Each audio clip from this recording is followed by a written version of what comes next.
Hi అండి, అందరికీ నమస్కారం. ఈరోజు చిక్కుడుకాయల కారం చేయబోతున్నానండి. అది కూడా రోటి కారం. చిక్కుడుకాయలు, నాటు చిక్కుడుకాయలు, ఇవి మా చెట్టుని కాసిన కాయలండి. ఇవి ఇలా ముదరాలి, మంచిగా బాగా పప్పులు రావాలండి. ఇక ఒకరోజు ఉంటే చెట్టునే పండిపోతాయి అనే టయానికి కోసాను నేను ఈ చిక్కుడుకాయలు. చూడండి, ఇలా పప్పులు బాగా బిగవాలి, ముదిరిపోవాలండి కాయలు. ఇలా ఈ కాయల్ని తీసుకున్నాను, తాజా చిక్కుడుకాయలు, మందు లేని పంట అండి. దీనిలోకి నేను ఒక 300 గ్రాములు మిర్చి తీసుకున్నానండి. మిర్చి తొడిమలు తీసి ఇలా నీట్గా శుభ్రం చేసి పక్కన పెట్టాను. ఈ రెండిటితోటి నేను ఇప్పుడు కారం చేయబోతున్నాను. నేను ముందు చూపించిన చిక్కుడుకాయల్ని ఇలా నీళ్ళల్లో కడుగుతున్నాను. తొడిమలు తీయకూడదండి, ఇలా నీళ్లు పోకుండా ఇలా తొడిమలు తీయకోకుండా కడగాలి. ఎలా చెట్టునైతే కోస్తామో అలానే, ఈనెలు మాత్రం తీయకూడదండి. వీటిని కూడా ఈ తడి అనేది లేకుండా పొడిగుడ్డలో వేసి తుడిసి కాయలు మంచిగా శుభ్రంగా తడి లేకుండా తుడవాలండి, కారం కదా. అలానే తుడిసిన కాయలు మళ్ళీ ఎండలో మిర్చితో పాటు వీటిని కూడా ఆరబెట్టాలి, ఎండాలండి. వీటిని కూడా కొంచెం వడలాలి కాయలు.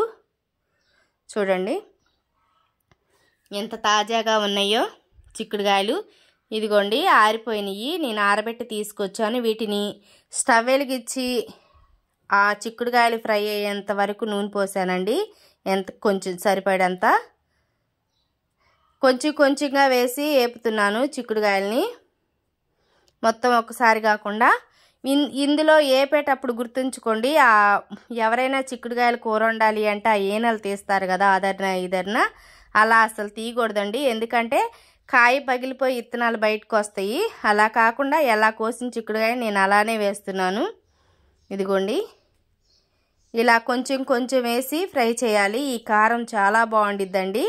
అందరూ కాకరకాయ కారము, వేరే కారాలు తినుంటారు. ఈ కారం కూడా చాలా బాగుండిద్ది, మీకు నచ్చితే ట్రై చేయండి. ఇదిగోండి, చిక్కుడుకాయలు ఫ్రై అయిపోయినాయి. ఇలా అన్నీ ఈ రంగులోకి రావాలండి చిక్కుడుకాయలు, ఇలా ఫ్రై చేయాలి. వీటిలోకి నేను ఆయిలు, శనగపప్పు, ఆవాలు, జీలకర్ర, చిన్నులపాయలు, రుచికి సరిపడంత ఉప్పు తీసుకున్నానండి. దీనిలో కరివేపాకు కూడా వేసుకోవచ్చు. నా దగ్గర అయితే కరివేపాకు దొరకలేదు ఈరోజు. నేను చూపించిన ఎండుమిర్చిని బాగా ఎండిన తర్వాత సగానికి ఇరిసానండి. వాటిని కూడా ఇలా స్టవ్ మీద పెట్టి, స్టవ్ బాండి కొంచెం వేడవగానే ఈ ఎండుమిర్చి వేసి కొద్దిగా ఆయిల్ వేసి ఫ్రై చేస్తున్నాను. ఇలా అన్నీ చక్కగా ఫ్రై అయ్యేటట్టు వేపాలి. ఇదిగోండి, నేను ముందుగా రోలు శుభ్రంగా కడిగి ఆరబెట్టాను ఈ రోల్ని.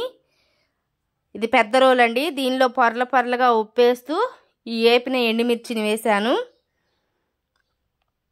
ఇది రోటి కారం కదండి, నేను రోట్లోనే దంచుతున్నాను. చూడండి, ఇలా మెత్తగా దంచాలి. వీటిని ఉప్పేసి దంచాలండి, తొందరగా నలుగుతాయి. ఇదిగోండి, నలిగింది కారం. ఈ ఇత్తనాలు కూడా నలిగేటట్టు దంచాలండి. ఈ కారం చాలా దంచుతుంటేనే కమ్మటి వాసన వచ్చింది. మిరగాయలు కొంచెం మంటగా ఉన్నాయండి, వీటిలో సరిపడా అన్నీ వేయాలి. జీలకర్ర వేస్తున్నాను. జీలకర్ర కారం కలిసేటట్టు నూరాలి. ఈ కారంలోనే ఆ జీలకర్ర కలిసిపోయేటట్టు మెత్తగా. చింతపండు కూడా ఒక నిమ్మకాయ సైజు అంత తీసుకున్నాను. వాటిని కొంచెంగా వేస్తూ దంచుతున్నాను. ఈ చింతపండు కారంలో కలవాలి. ముందుగా వేసిన జీలకర్ర, ఈ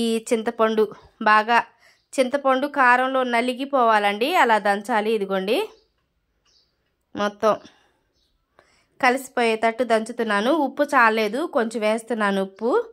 ఇక్కడే ఉప్పు చూడాలండి దంచేటప్పుడే, నూరేటప్పుడు. చిన్నులపాయలు, నేను ముందు చూపించిన చిన్నులపాయలు. ఈ చిన్నులపాయలు కమ్మటి వాసన వస్తుందండి. జీలకర్ర, చిన్నులపాయలు వేసాం కదా, చాలా బాగుండిద్ది. మిరగాయలు వేపేటప్పుడు నేను ధనియాలు కూడా వేసానండి. అయిపోయింది కారం. నేను ముందు ఫ్రై చేసిన చిక్కుడుకాయలు నేను దంచిన కారాన్ని కలుపుతున్నాను.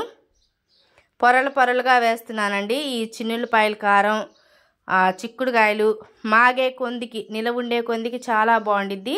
ఇలా ఆయిల్ కొంచెం వేసి నేను ముందు చూపించిన శనగపప్పు, ఆవాలు, జీలకర్ర, సాయిపప్పు ఇవి కూడా వేసానండి. ఇవన్నీ వేసి ఇలా తాలింపు పెట్టాను.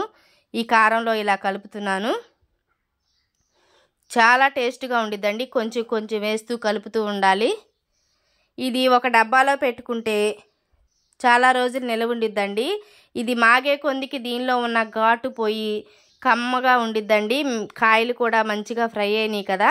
మీకు నచ్చితే ఖచ్చితంగా ఇలా ట్రై చేయండి. ఎలా ఉందో కామెంట్ మాత్రం పెట్టండి. మేము ప్రతి సంవత్సరం ఈ చిక్కుడుకాయలతోటి ఇలా కారం పచ్చడి కూడా పడతామండి. చాలా బాగుండిద్ది.